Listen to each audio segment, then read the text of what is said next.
remember a friend in the playground telling me that if you could complete all of the levels and get all of the stars, and go into the hole in Zora's domain and push this truck that was next to the SFM out of the way. And you go to the Croft Manor, run round the swimming pool 3 times. And the game took him to some sort of platforming level in outer space, and when he got to the end of the level, he freed Kano and got to become the snake from the background of Blanca's stage on Street Fighter 2.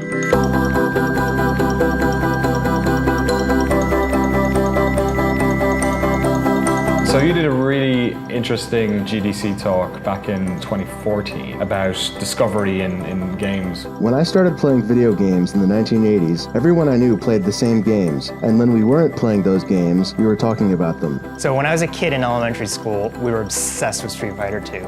It's literally all we talked about during recess. Games were just a lot more unknowable because there was no internet and because marketing was a lot more limited. It was just something that they got for free and didn't know was important until they started losing it.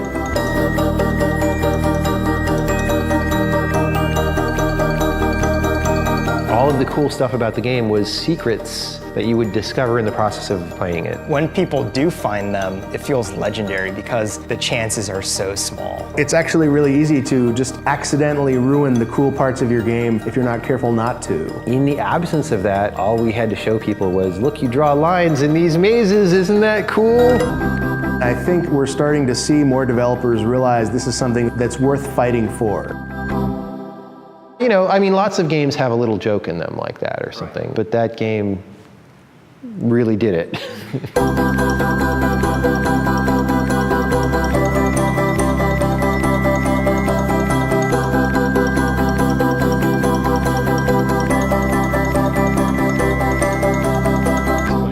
I said at a certain point, I was like, I'm done talking about Spelunky. I'm gonna write this book.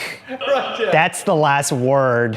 I don't want to talk about roguelikes and what I think about roguelikes anymore.